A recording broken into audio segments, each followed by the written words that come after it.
दोस्तों, अगर हम ये कहें कि रामायण काल के कुछ शक्तिशाली योद्धा आज भी जीवित हैं और वो इसी धरती पर हमारे साथ ही रहते हैं, तो क्या आपको यकीन होगा? लेकिन ये सच है। दरअसल भगवान राम के काल यानी आज से करीब 7000 वर्ष पहले हनुमान जी, जामवंत और विभीषण जैसे 7 सर्वशक्तिशाली योद्धा हैं जो आज भी जिंदा हैं और एक कल्प तक जिंदा ही रहेंगे। तो आज की इस वीडियो में हम आपको उन शक्तिशाली और अमर योद्धाओं के बारे में बताएंगे जो रामायण काल से ही जीवित हैं। तो वीडियो को अंत तक जरूर देखें। नंबर 1, हनुमान जी को लेकर मान्यता है कि भगवान श्री राम के सबसे बड़े भक्त हनुमान जी आज भी जिंदा हैं। दरअसल श्री राम और माता सीता की कृपा से हनुमान जी एक कल्प तक जिंदा ही रहेंगे और इस धरती पर ही रहेंगे। रामायण काल में कहा गया है कि अयोध्या में श्री राम का जन्म हुआ और बचपन भी यहीं बीता था। आज भी कई जगह ऐसे अवशेष मिलते हैं जो कहते हैं कि वास्तव में यहाँ भगवान राम का स्थान था। भगवान श्री राम ने अयोध्या की रक्षा का सारा भार अपने परम भक्त श्री हनुमान को सौंपा था और इसलिए यहाँ हनुमान गढ़ी मंदिर बनाया गया है और मान्यता है कि आज भी यहाँ हनुमान वास करते हैं। अयोध्या जाने वाले लोग अगर हनुमान गढ़ी का दर्शन नहीं करते हैं तो भगवान राम की पूजा अधूरी मानी जाती है। नंबर 2, विभीषण। भगवान श्री राम ने रावण के अनुज विभीषण को अजर अमर होने का वरदान दिया था। विभीषण जी सप्त चिरंजीवियों में से एक हैं।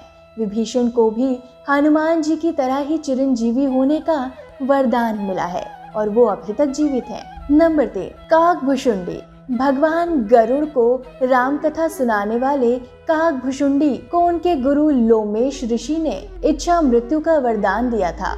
दरअसल लोमेश ऋषि के श्राप के चलते काकभुशुंडी कौवा बन गए थे। लोमेश ऋषि को बाद में इसका पश्चाताप हुआ। तब उन्होंने काकभुशुंडी को बुलाकर श्राप से मुक्त होने के साथ ही राम मंत्र दिया और इच्छा मृत्यु का वरदान भी दिया। कहते हैं कि कौवे का शरीर पाने के बाद ही राम मंत्र मिलने के कारण उस शरीर से प्रेम हो गया और वो कौवे के रूप में ही रहने लगे। कहा जाता है कि काकभुशुंडी अभी भी कौवे के रूप में जीवित है। नंबर 4, लोमेश ऋषि। लोमेश ऋषि परम तपस्वी और एक विद्वान थे। इन्हें पुराणों में अमर माना गया है। हिंदू महाकाव्य महाभारत के अनुसार ये पांडवों के ज्येष्ठ भ्राता युधिष्ठिर के साथ तीर्थ यात्रा पर गए थे और उन्हें सब तीर्थों के बारे में बताया था। लोमेश ऋषि बड़े बड़े रोमों यानी रोए वाले थे, इसलिए इन्हें भगवान शिव से ये वरदान मिला था कि एक कल्प के बाद मेरा एक रोम गिरे और इस प्रकार जब मेरे शरीर के सारे रोम गिर जाएं,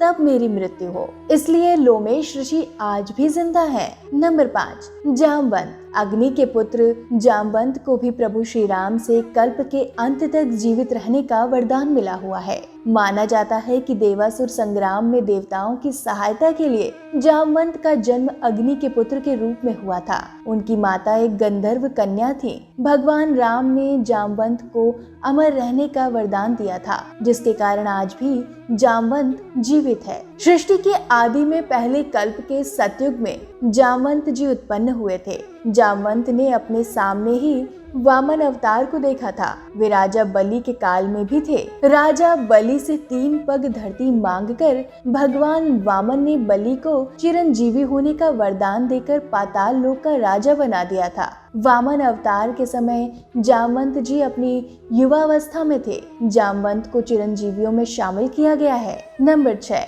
मुचुकुंद। एक बार देवताओं के बुलावे पर देवता और दानवों की लड़ाई में मुचुकुंद ने देवताओं का साथ दिया था, जिसके चलते देवता जीत गए थे। तब इंद्र ने उन्हें वर मांगने को कहा। उन्होंने वापस पृथ्वी लोक जाने की इच्छा व्यक्त की। कहते हैं कि तब इंद्र ने उन्हें बताया कि पृथ्वी पर और देवलोक में समय का बहुत अंतर है, जिस कारण अब वह समय नहीं रहा और सब बंधु मर चुके हैं। उनके वंश का कोई नहीं बचा। ये जान मुचुकुंद दुखी हो गए और वर मांगा कि उन्हें सोना है। तब इंद्र ने वरदान दिया कि किसी निर्जन स्थान पर सो जाएं और यदि कोई उन्हें उठाएगा तो मुचुकुंद की दृष्टि पड़ते ही वो भस्म हो जाएगा। नंबर 7, परशुराम। भगवान विष्णु के छठे आवेश अवतार परशुराम आज भी जीवित हैं। त्रेता युग से द्वापर युग तक परशुराम के लाखों शिष्य थे।